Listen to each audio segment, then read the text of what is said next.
तो hello my dear all, MCQ book part 2 को solve कर रहे थे हम। और चैप्टर था अपना सर्वे सब्जेक्ट का चैप्टर थियोडोलाइट चल रहा था अपना। और आज की वीडियो हम 182 से स्टार्ट करेंगे। क्वेश्चन नंबर 182 कह रहा है, इन एक्सटर्नल फोकसिंग टेलीस्कोप ऑप्शन में दे रखा है आई पीस मूव होगा, ऑब्जेक्ट पीस मूव होगा, आई पीस और ऑब्जेक्ट पीस में से एक मूव होगा। और इसमें कह रहा है नहीं आई पीस और नहीं ऑब्जेक्ट पीस मूव होगा। लेकिन मैं बता देता हूँ एक्सटर्नल फोकसिंग टेलीस्कोप और क्या होती है। एक्सटर्नल फोकसिंग टेलीस्कोप, यहाँ पर एक एक्सटर्नल फोकसिंग टेलीस्कोप दे रखी है और एक इंटरनल बुक है बीसी पूनमिया जी की बुक। यहाँ पर अगर देखा जाए तो इंटरनल फोकसिंग पहले क्या होता था, एक टेलीस्कोप बनाई गई थी, उसके अंदर फोकस करने के लिए इस डिवाइस को, इस टेलीस्कोप को खींचा जाता था और इसकी लेंथ वेरी करती थी। ये फोकसिंग प्रोसेस में दिखेगा आपको लेंथ वेरी होते हुए, ठीक है। यहाँ पर कोई स्क्रू नहीं था, बाद में एक स्क्रू लगा दिया गया यहाँ पर। और अब इस स्क्रू को घुमाएंगे, अंदर ही अंदर लेंस फोकस होगा। यहाँ पर इंटरनल फोकसिंग लेंस होता है कॉनकेव, ये क्वेश्चन में पूछा भी जा चुका है।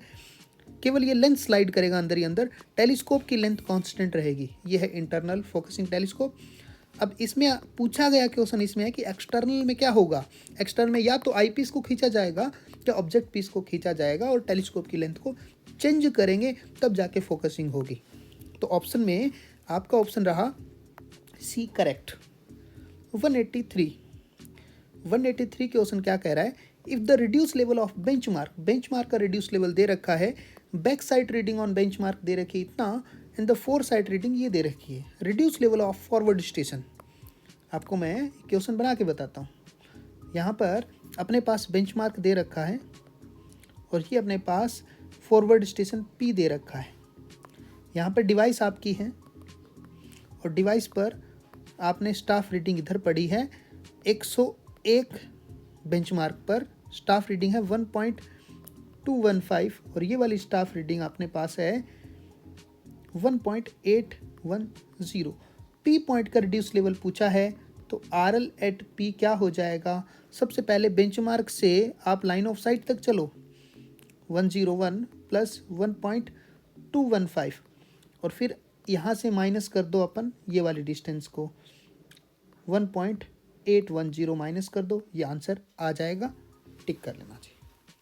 नेक्स्ट 183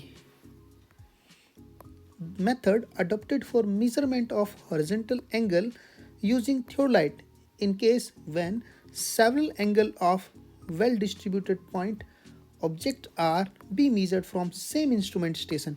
कह रखा है कि एक इंस्ट्रूमेंट स्टेशन के अराउंड बहुत सारे एंगल मेजर करने हैं, तो इन एंगल मेजर करने के लिए हम क्या करेंगे, ये method of series, method of reiteration ये लागू होता है इसके अंदर।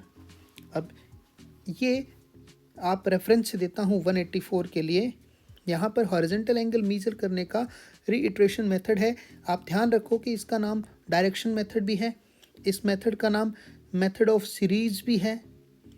Direction method, method of series, reiteration method, ये तीनों नाम क्वेश्चन बन सकता है।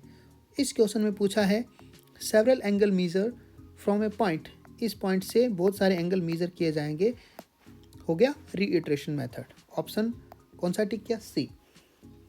185 the staff reading at a distance 80 metre, ये क्वेश्चन शायद रिपीट हुआ है, डी दे रखा है 80 मीटर। क्वेश्चन में दिया है बबल इज सेंटर, यहाँ पे बबल सेंटर होगा तो रीडिंग इतनी 1.52 and when it is moved 5 division out of centre, ये कह रखा है 5 डिवीजन मूव है तो n बराबर 5, तो n डिवीजन मूव हो गया सेंटर से तो रीडिंग चेंज हो गई इतना।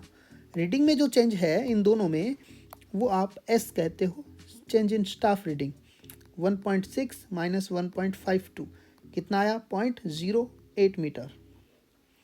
पूछा क्या है, angular value of the bubble, sensitivity ही पूछ रहा है यहाँ पर। और सेंसिटिविटी का फॉर्मूला होता है अपने पास क्या जी, सेंसिटिविटी को अल्फा डैश से लिखते हैं, फॉर्मूला होता है S/ND, ये रेडियन होता है।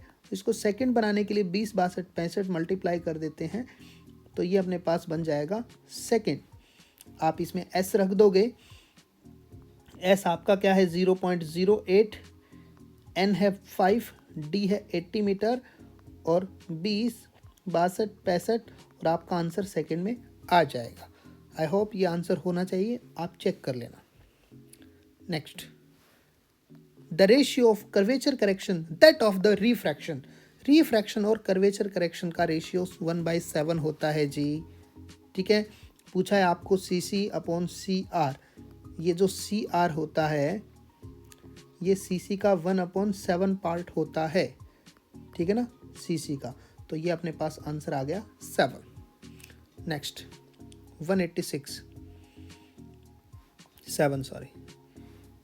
Headquarter of survey of India, कहाँ पर है सर्वे ऑफ इंडिया का हेडक्वार्टर? देहरादून में है जी। Next, in the included angle the theodolite traverse are generally measured. Included angle measure करने के लिए हमें क्या करना होगा? आपको बैक स्टेशन ए पर से स्टार्ट करके क्लॉकवाइज मेजर करना होगा और नेक्स्ट स्टेशन देखना होगा, ठीक है ना। तो आप कहोगे क्लॉकवाइज होगा और बैक स्टेशन से स्टार्ट होगा, ठीक है। ओके, ये क्वेश्चन अगेन रिपीट हुआ है। Which type of surveying is more accurate? Compass, plane table, chain और थियोडोलाइट? सबसे ज़्यादा थियोडोलाइट एक्यूरेट है, option D. 190। Find the curvature correction for a distance of 1000 metre. CC correction होता है -0.0785 d square. Answer आएगा metre में, D in kilometre, ध्यान रखना है। और D किलोमीटर में रखेंगे तो अपना जो CC है वो हो जाएगा 0.0785, D की जगह 1 स्क्वायर, तो आंसर आ गया इतना मीटर। टिक करेंगे option D. 191। Which of the following is not a natural error? Wind vibrations natural error है जी। एटमॉस्फेरिक रिफ्रैक्शन है जी, नेचुरल एरर है। टेम्परेचर के लिए भी नेचुरल एरर है, लेकिन साइटिंग में एरर है, ये अपना आंसर बना है जो कि नेचुरल एरर नहीं है। 192 में पूछा है which of the following leveling is necessary for carrying leveling across any obstacle requiring a long sight between 2 points so situated where no place is there for the setup of the leveling at midpoint। ठीक है, तो यहाँ पर mid point पर levelling नहीं होती है तो हम रेसिप्रोकल कराते हैं, जैसे कि नदी में करते हैं। अगर मिड पॉइंट पे पॉसिबल है तो इसको बैलेंसिंग बोला जाएगा, ठीक है। तो ऑप्शन रहा 192 का ए। तो ये थे अपने 192 तक question. Next question next video में देखेंगे। Thank you, all the best.